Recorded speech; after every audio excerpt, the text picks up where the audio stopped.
So, the topic that we're going to talk about today is how to make the most out of summer between junior and senior year. And I love this topic because it's kind of like a secret weapon topic because I think the college process is not nearly as daunting, scary, and anxiety producing as a lot of people say it is. And I think the number one way to get through it with a minimum amount of stress, a really successful outcome and product, and maybe even some fun along the way is to plan carefully, spread out the work, and really utilize summer between junior and senior year. I mean, if I could give you one tip about how to make this process less stressful, that would be it. Be a short session if that was all I left you with. I'm going to give you a lot of detail, but that's what I'm going to talk about. So we are doing this session on May 1st, and the reason we're doing it now is that high schools around the country get out at such different times. Some of them get out in the middle of May, some not till almost the end of June. So I want to leave it to your wisdom to decide when to share this with your teen, but this is going to be really great information to share with your teen. In terms of how I do this and work with my own students, at the end of junior year, students are generally quite busy. They may be taking AP or IB exams. They're certainly taking final exams or final year projects. Plus, there's all the stuff that happens at the end of the year with prom and, end of the year celebrations and banquets and so forth. They tend to be pretty overwhelmed. So I try not to give them a whole lot to do with the college process at the very end of junior year. However, the second they get out of school or whenever they start to have bandwidth, sometimes after they take their AP exams, their course load gets a lot easier and you can start to work on it then. But as soon as they have bandwidth, there are a lot of things that you can start working on. But you want to wait until they're through the real peak of the pressure of the end of junior year because those junior year grades are such an important part of the process. So timing is going to vary depending on when your teen gets out of school. So people tend to think that, it's all the college, the big pressure of college is 11th grade and getting through 11th grade. Now, of course, 11th grade is important, but what happens is I think people then take a break and just think they'll kind of figure out the college stuff in the fall. And I cannot recommend strongly enough that you do not do that.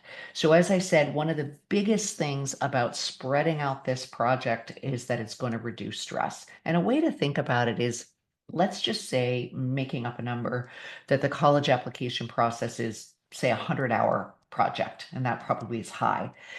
If you spread that out over 3 or 4 or 5 months, that's really not that much work on a weekly basis. But if you try to cram it all into a few weeks in the fall, it's going to be horrendous. So when you hear about the college process being really stressful, it's usually because people haven't anticipated how much work is going to be involved and have waited too long to get started.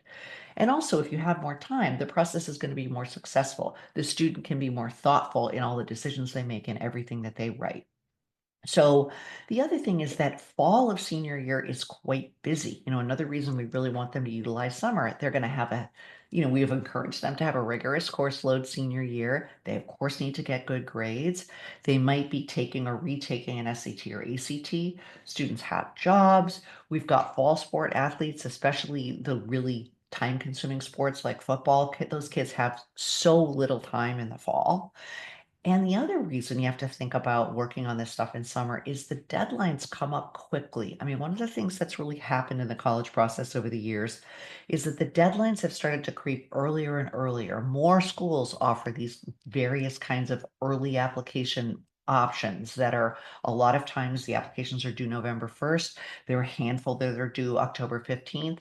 And then there are schools that practice what are called rolling admissions, and you could submit in some cases as early as August.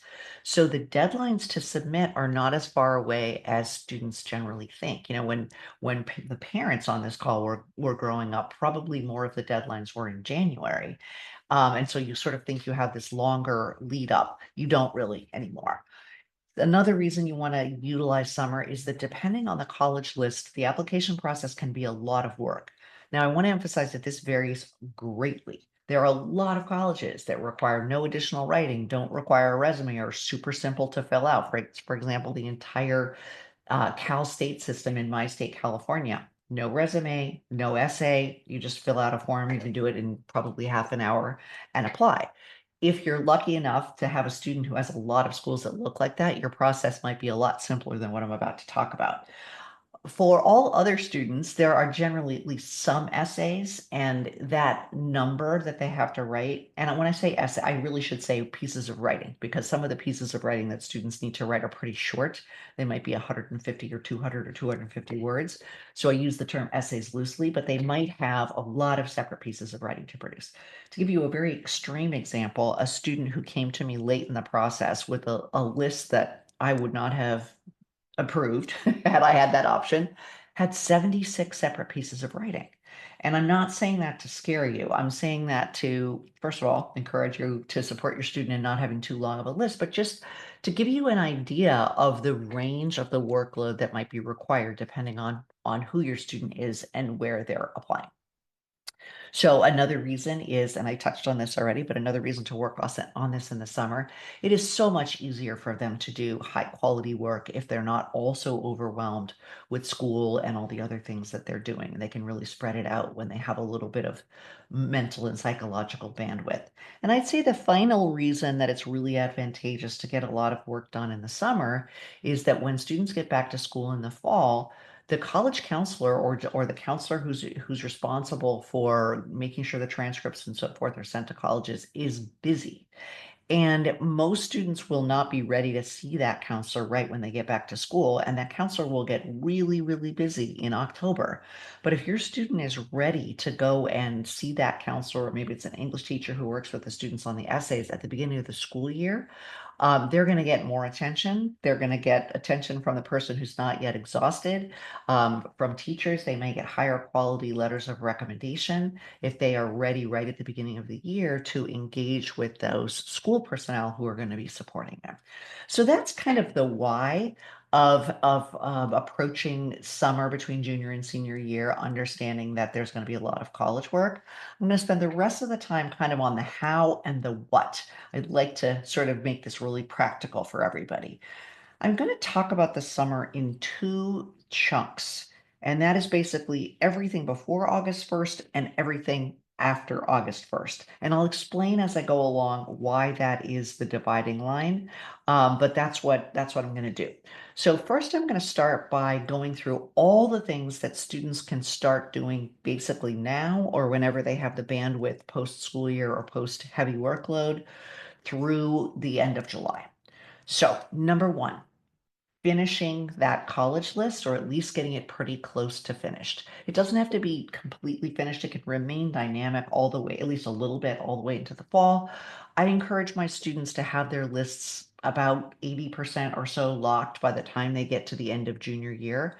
And that means that they've got a list of schools that fit what it is they're looking for. It's balanced in terms of admissions probabilities, hopefully tilting more toward more schools that will admit them, and of course, it includes all the financial priorities that you have as a family.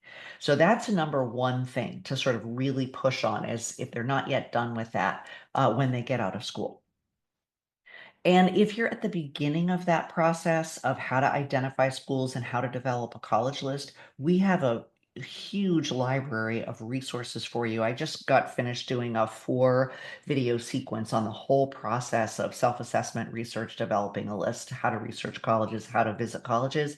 So if that feels, if you are, when I said you need to finish the college list, if that felt daunting, I would encourage you to take advantage of the videos, and not just the ones I've done, but also some of the ones that my colleagues have done about social fit and all kinds of other things, and financial fit from Jeff Levy.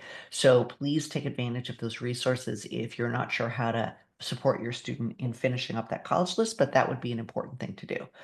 Another piece about working on the college list is that this can be a place where parents can be really helpful. You want as much as possible for the student to be in the driver's seat and taking the lead on developing the list, but you can certainly help with some of the logistical things about, how willing how far you're willing to have them go from home, some of the cost aspects, that sort of thing. But more importantly, sometimes teens will just need a sounding board as they kind of think through what their priorities are. So if that's comfortable for you and your teen, that's a role that you can play at this point. Um, Another reason one of the main reasons we want to get the college list, 80% or more done right away is a lot of the other activity that I'm going to recommend for summer work flows from developing that list or at least knowing pretty much what that list is. So, some examples of things that flow from that are demonstrating interest in the colleges that the student is going to apply to. There are some colleges that care a lot about how interested the student appears to be in them. And there's some very simple activities that you can do, such as signing up for mailing lists. I have a video on this and an article on it, which I'm guessing somebody is probably linking in the chat right now. But that's something that you can't do until you know which schools you're going to be pursuing. Also knowing the schools allows you to sort of start to sort out the application deadlines that you're going to be targeting and organizing your timing. And of course, it allows you to complete the essays and the applications once you know which ones they are.